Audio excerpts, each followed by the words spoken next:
ताकतवर देश था, मान्यता दी थी। हम इन बहादुरों की कहानी नहीं पढ़ते हैं।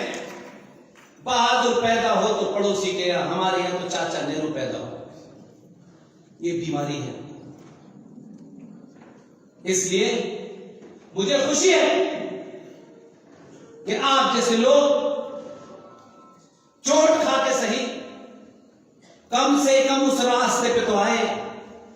इसलिए उस आदमी ने जो गुजरात में 15 साल की ट्रेनिंग लेके जब दिल्ली आया तो उसने भरी पार्लियामेंट में, ज्वाइंट सेशन में आपसे बात कही थी, आपसे बात कही थी, मुझसे कही थी, 95 करोड़ सनातनियों से साफ साफ कहा। लेकिन हम उसको समझना नहीं चाहते थे। उसने एक बहुत छोटी सी कहानी सुनाई जो मैं आपको रिपीट करता हूं। ऐसी चीजें मेरे यहां अटक जाती हैं क्योंकि आपका स्वार्थ भौतिक पे है, मेरा नहीं है, मुझे कोई इंटरेस्ट नहीं। उसने एक कहानी सुनाई कि एक शेर और शेरनी अपने 4 बच्चों के साथ जंगल जा रहे थे। जो लोगों को लगता हो कि मैं कोई अलग से बात कह रहा हूं, जाइएगा लोकसभा का लाइव सेशन शपथ लेने के बाद के कुछ दिन बाद जो कहानी उसने सुनाई वो आज भी रिकॉर्ड है, गूगल पे ढूंढने के मिल जाएगी। मैं लाइव देख रहा था। जैसे ही उसने ये 2 शब्द कहे मैंने कहा कहानी समझ में आ गई। आपको उसको याद दिलाने के लिए सुना था। इतने घनघोर हालात खराब होने के बीच में से भी उसने हिंदू राष्ट्र का नारा नहीं लगाया, भारत माता का नारा नहीं लगाया। अपनी बात उस सनातनी समाज के कान तक पहुंचा दी। लेकिन फिर भी हमें लगा पता नहीं क्या कहानी सुना रहा है। कोई घोषणा तो की नहीं इसने बिजली के दाम कम करने की, हम तो इसीलिए आए थे। उसने एक कहानी सुनाई, एक शेर और शेरनी अपने 4 बच्चों के साथ जंगल से जा रहे थे। शेर और शेरनी का स्वभाव शिकार करने का होता है। शेर शेरनी को कोई शिकारी दिखाई दे गया जानवर, शेर और शेरनी उसका शिकार करने के लिए उसके पीछे दौड़े। थोड़ा रास्ता लंबा हो गया, वो दौड़ के आगे चले गए। उनके 4 बच्चों में से 3 बच्चे बहुत तेजी से आगे दौड़े। शेर ने शिकार कर लिया। शिकार करके शेर शेरनी आगे बढ़ गए। उनके 3 बच्चे जो भागे बहुत तेजी से वो भी उनके साथ चले गए। एक बच्चा जो हिंदू था वो थक गया, वो भटक गया, वो पीछे छूट गया, वो चले गए जंगल। वहां जाकर शेरनी को पता चला कि उसका चौथा बच्चा उसके पास नहीं। वो बड़ी दुखी हुई, उसने बड़ा ढूंढने की कोशिश की, वो नहीं मिला उसे। उसी जंगल में भेड़ चराने वाला कोई चरागाह जा रहा था। वो शेर का बच्चा उन भेड़ों के बीच में चला गया। वो भेड़ वाला उस सबको हटा के ले गया। बहुत दिन बाद उसे पता चला कि ये भेड़ तो नहीं है, ये कोई शेर का बच्चा है।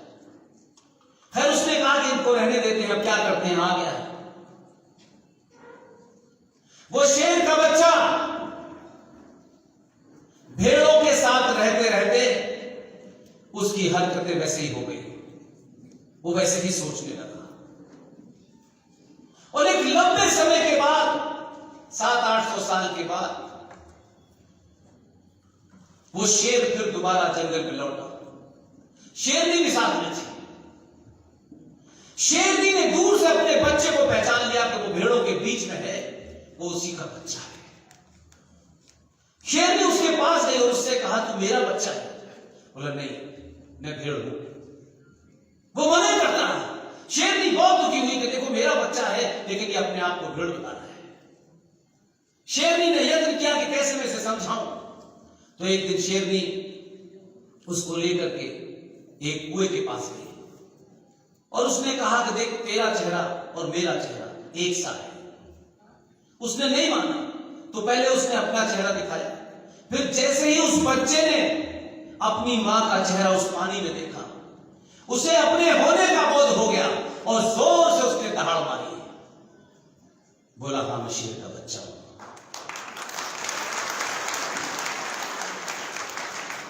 इस कहानी का इतना ही मतलब था कि 2014 में पता चला कि आप शेर के बच्चे हो।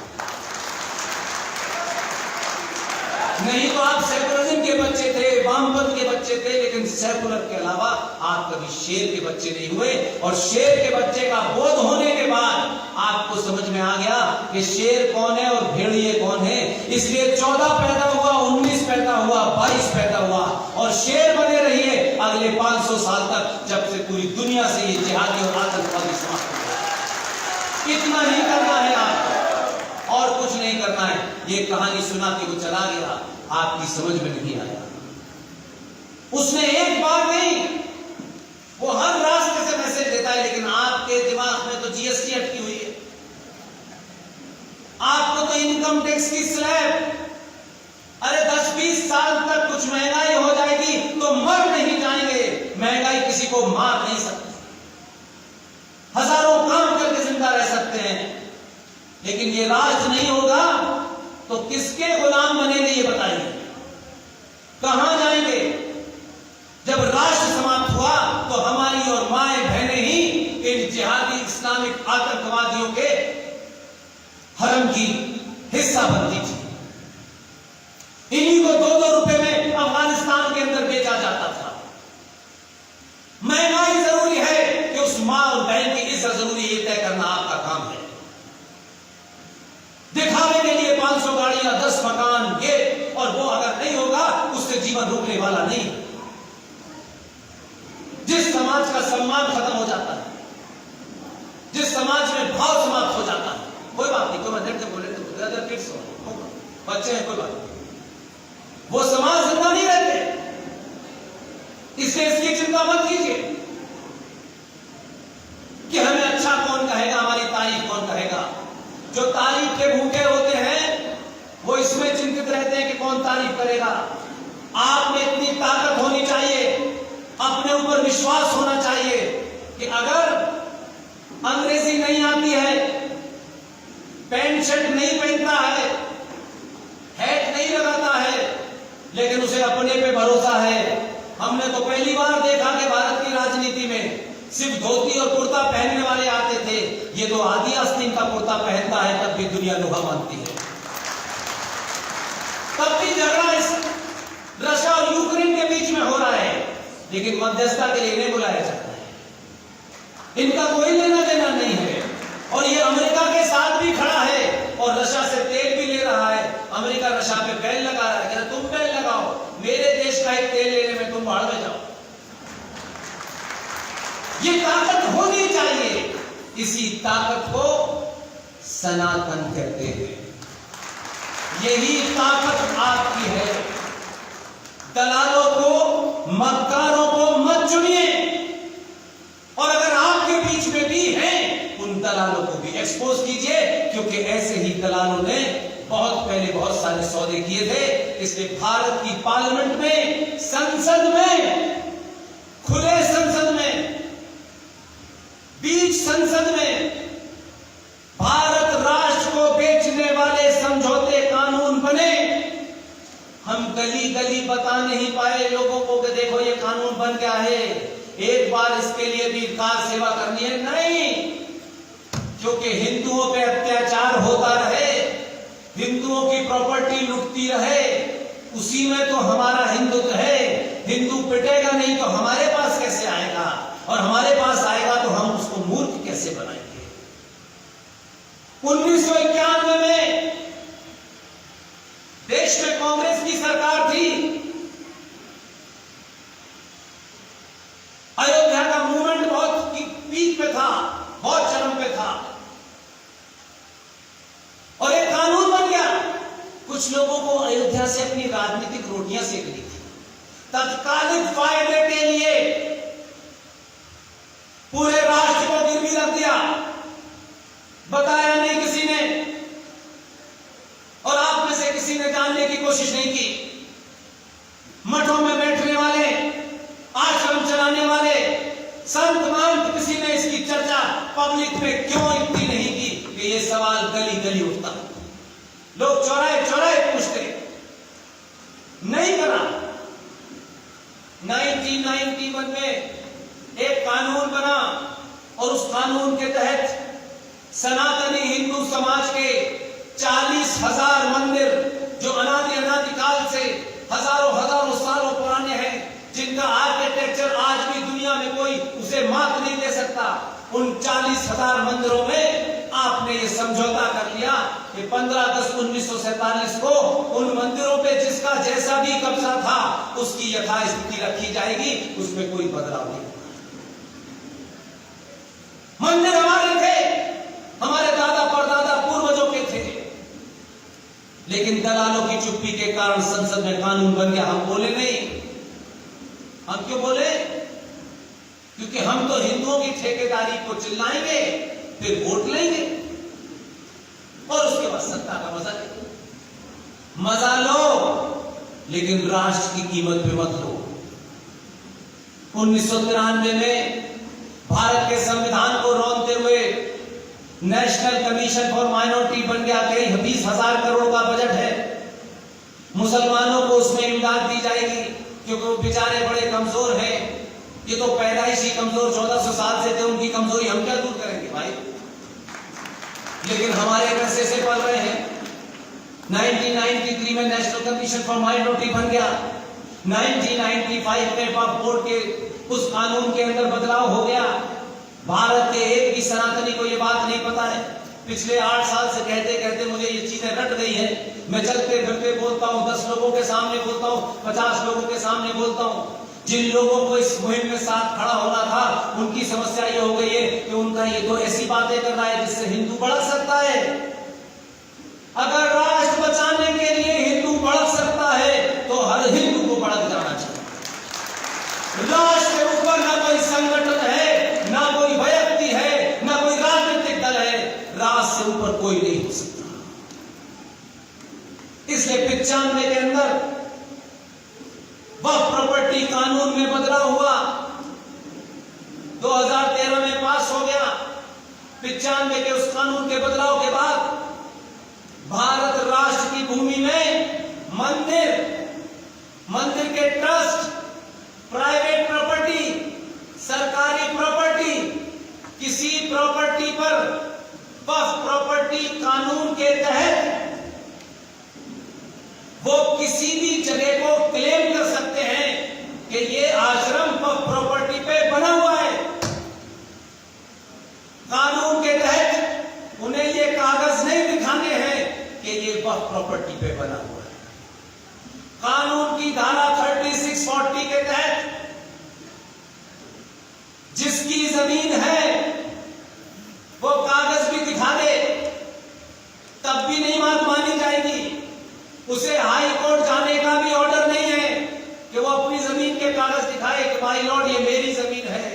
कानून के तहत वक्फ बोर्ड जो जिहादियों की एक दुकान है, कहा गया कि उस जिहादी दुकान की के अंदर ही एक ट्राइब्यूनल हम बनाएंगे और उसमें आप अपील करेंगे। और इसके तहत आप में से मुझे लगता है अगर आप लोग कुछ विषय को, या तो मैं हूं या विष्णु शंकर जैन, एक युवा देश का बेहतरीन सुप्रीम कोर्ट का वकील, हमारा साथी, छोटा भाई सुशील पंडित, जीडी बख्शी, इन सबको सुने और चीजों को सच्चाई से इसलिए जाने कि ये फैक्ट बताने आए हैं, ये किसी को नाराज और खुश करने नहीं आए।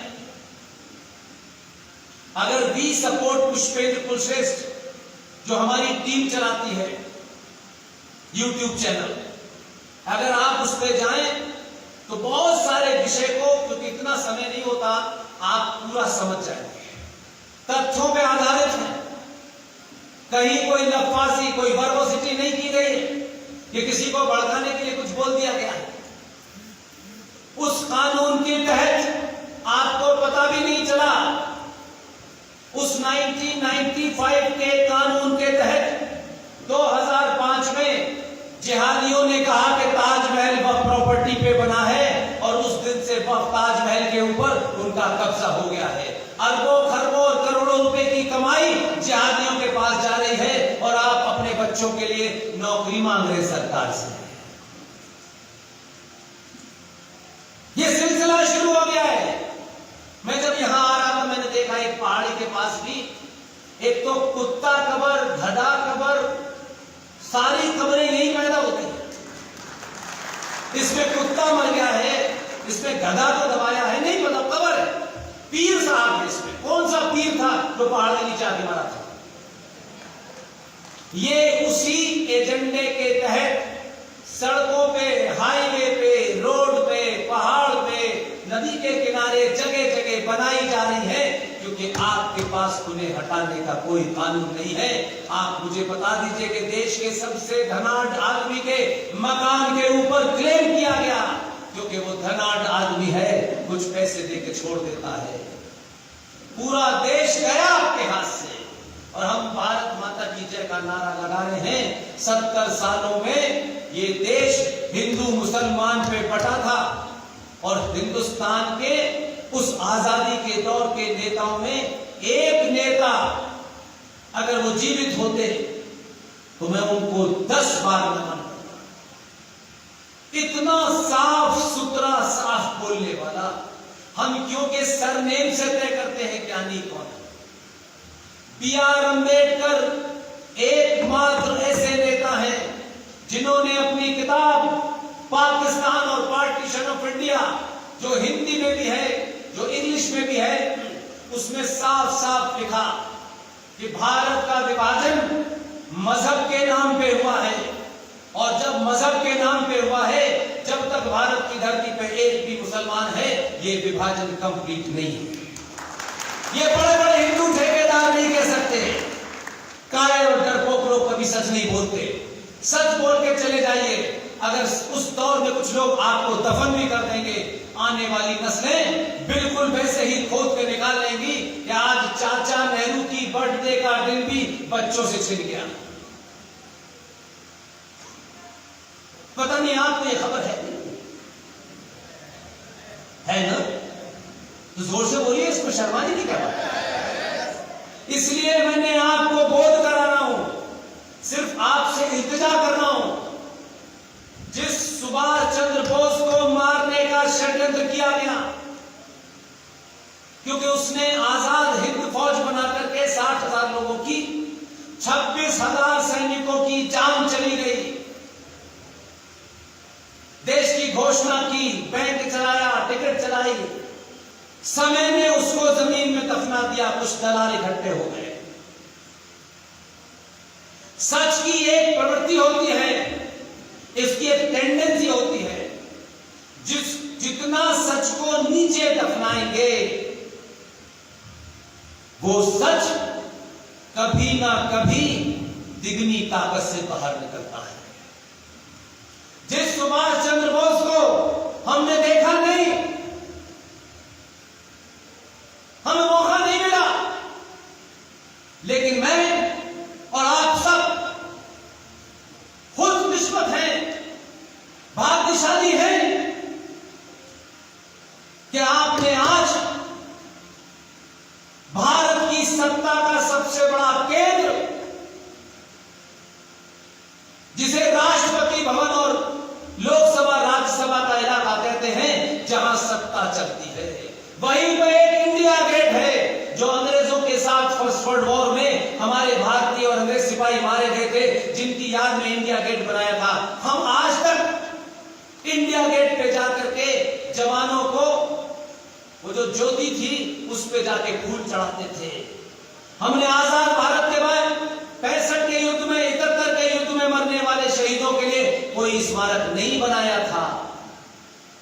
लोगों ने कहा ऐसा था क्योंकि हम हिंदुओं को बड़ी प्रॉब्लम होती है, ये बेकार का काम कर रहा है, टमाटर महंगे हो रहे हैं, इसमें पैसा डालने की क्या जरूरत है। राष्ट्रों के जीवन में इतिहास लिखा जब जाता है तो टमाटर और प्याज की कीमत के भाव नहीं लिखे जाते, ये लिखा जाता है कि राष्ट्र में उस वक्त कैसे पुरुषार्थी लोग थे और उन्होंने क्या किया और क्या किया।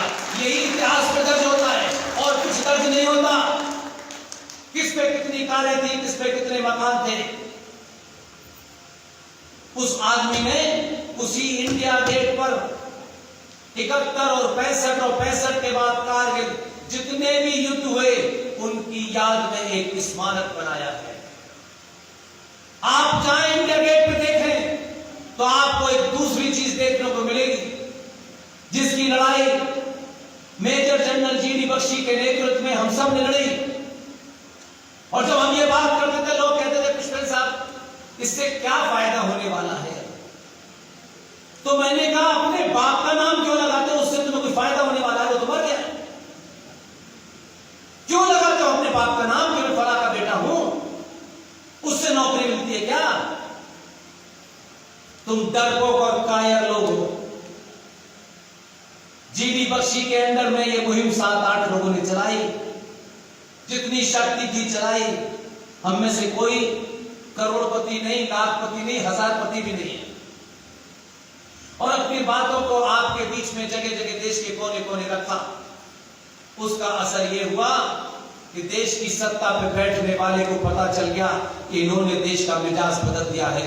इसलिए उसने अभी जो जनवरी निकली है, 2 बदलाव किए। पहले 26 जनवरी की शुरुआत 24 जनवरी से होती थी।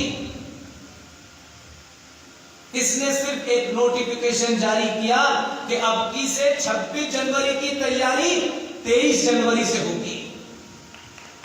23 जनवरी को सुभाष चंद्र बोस पैदा हुए थे। उसके विरोधियों को जब तक समझ में आता कि 23 को क्यों किया है, शाम को इंडिया गेट गया और बोला कि इंडिया गेट के सामने जहां अंग्रेजी शासन को स्थापित करने वाला पहला अंग्रेज जॉर्ज पंचम जब यहां आया था तो उसकी मूर्ति लगी हुई थी। मूर्ति बहुत पहले वहां से हटा दी गई। किसी ने इंदिरा की मूर्ति लगाने की कोशिश की गई, कुछ चमचों ने गांधी की मूर्ति लगाने की कोशिश की गई, लेकिन मूर्ति किसी की नहीं लगी। भाग देखिए और सच्चाई देखिए। 70 सालों के बाद जिस सुभाष चंद्र बोस को जमीन के कई गज नीचे दफना दिया था, आपकी मेहनत के कारण, हम सब की मेहनत के कारण इस प्रधानमंत्री ने 28 फीट ग्रेनाइट की मूर्ति इंडिया गेट पर सुभाष चंद्र बोस की लगाई। आने वाली नस्लें देखेंगी कि यह सुभाष चंद्र बोस की मूर्ति क्यों लगी है, और जब आप उसकी मूर्ति देखेंगे तो उसके शौर्य की कहानी याद रखेंगे, तो फिर आप अपने बीच में से दलाल और कायर और लालची नहीं चुनेंगे। इसलिए बहुत कुछ है आपसे कहने के लिए, लेकिन मैं पिछले 10-12 दिन से निकला हुआ हूं और मुझे अभी रात नहीं पूना पहुंचना। मुझे कार के सफर से थोड़ा तकलीफ होती है, लेकिन ये तकलीफ आने वाली कई तकलीफों के लिए जब मैं कुछ करने लगता हूं तो दूर हो जाती है, मुझे पुरानी लगता है। इसलिए आप सब एक ही अपने आप से कसम खाएं, कुछ भी नया नहीं करना। जो जहां है